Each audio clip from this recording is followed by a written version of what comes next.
खुदावंद यीशु मसीह के जलाली और बाबरकत नाम में तमाम सुनने वाले बहन भाइयों की खिदमत में वाई पटी और सिंगिंग मिनिस्ट्री की तरफ से आप सबको हैप्पी संडे। खुदावंद पूरी दुनिया में जहां जहां भी खुदा के खादम आज खुदा का कलाम शेयर करें, पूरी दुनिया के लिए वो बाइस बरकत हो। तो अजीजों, इलाही भलावा अक्सर हमें ख्वाब में, रोया में या खुदा के खादमों से दावत कलाम मिलती है, लेकिन हम दुनियावी मसरूफियत की वजह से उसे इग्नोर करते चले जाते हैं। कुछ अर्सा पहले मुझे भी एक आसमानी रोया में, जिसे मैं आखिर में आपको बताऊंगा, जिसे मैंने शायरी की सूरत में कलमबंद कर लिया, तो उसका मुख्तसर सा हाल मैं आपको सुनाऊंगा आज। इलाही भलावा, मेरी रूह पज मुर्दा थी और तिश्ना और तरीक वीरानी में मैं राह से भटक गया था, गुनाहों की दलदल में दंसा हुआ था।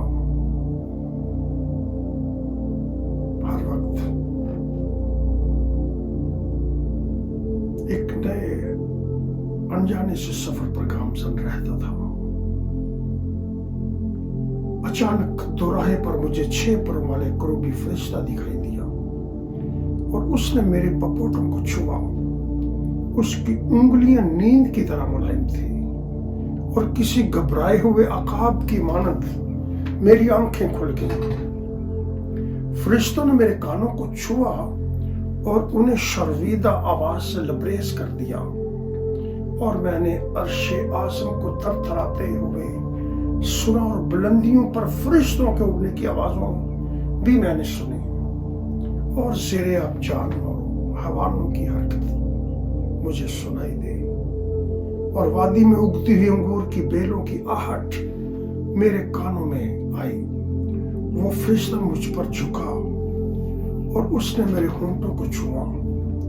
उसने मेरी गना उलूदा जबान उखाड़ कर फेंक दी और अपने दाहिने हाथ से तमाम बेकार बातें और बुराइयों को दूर कर दिया। उसका दाहिना हाथ खून से भर गया। उसने मेरे जख्मी होंठों के दरमियान तंदो तेज जबान तालू से लगा दी और मेरे सीने को चीर कर उसमें लरसा कल्ब को नोच लिया, और उस पत्थर दिल की जगह उसने एक गोश्त का दिल मेरे सीने में रख दिया। मैं सहरा में किसी नक्श की तरह लेटा हुआ था, और फिर मुझे सदाए रब्बानी ने पुकारा और मुझसे कहा, ऐ मेरे फरजंद, उठ और होशियार हो जा और सुन। मेरी रजा और पैगाम को दिल में लेकर बहरोबर पर जा और मेरे कलाम से लोगों के दिलों में उजाला पैदा कर, क्योंकि तू नूर का फरजंद है नूर का फरजंद तो नूर फैला दे जमाने में। ऐसे लोग तो मर कर भी जिंदा रहते हैं जमाने में। तो दोस्तों, काफी अर्सा पहले मेरी किताब मोती प्रस्तिश के इसमें से एक पोएम मैंने लिखी। एक्चुअली है तो वो मेरा ख्वाब जो मैंने देखा कि मैं जन्नत में घूम रहा हूं, पुरनूर वादियां, सोने चांदी का एक तख्त दूर मुझे दिखाई दे, जिसके आगे काफी बुजुर्ग हमदो सना कर रहे थे। दूर से मैंने देखा कि एक जलाली सूरत वाला आलाजात सा उस तख्त पे बैठा है। उसने मुझे पुकारा कि आ। तो मैंने कहा कि रास्ते में बहुत बड़ी खाई है, ऐसे कैसे दूर कर सकता हूं। उसने मुझे अपने बबरकत हाथ से इशारा किया तो मैं اڑ کر اس کے جلالی تخت کے آگے پہنچ گیا۔ کچھ اس سارے ماحول کو میں نے کچھ ایسے قلم بند کیا کہ آسمانی شہر ایک مجھ کو دکھایا، سونے چاندی کا جہان مجھ کو دکھایا۔ وہاں سونے چاندی کا تخت سجا تھا، ایک نور جلالی بھی برس رہا تھا، اعلیٰ ذات تخت میں بیٹھا دکھایا۔ بزرگ تھے کچھ سرنگوں اس کے آگے، دعا میں تھے مشغول تخت کے آگے، مجھے تخت پر ساتھ اس نے بٹھایا۔ ہوسنا ہوسنا سبھی کہہ رہے تھے، قدوس قدوس بھی سبھی کہہ رہے تھے۔ ابدی جلال اس نے مجھ کو دکھایا۔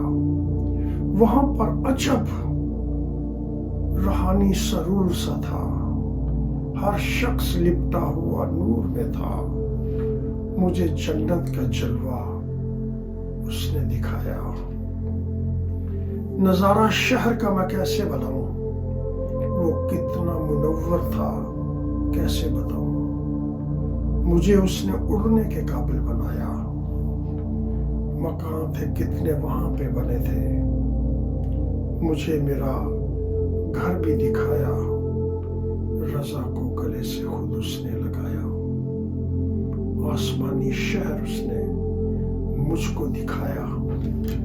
تو عزیزو، ہم خوابوں میں، خیالوں میں، رویا میں اگر ہم کلام مقدس کا مطالعہ کرتے ہیں تو ایسے روپر خواب ضرور آئیں گے جو آپ کو اس زندگی میں بتائیں گے کہ خدا آپ کو پکارتا ہے۔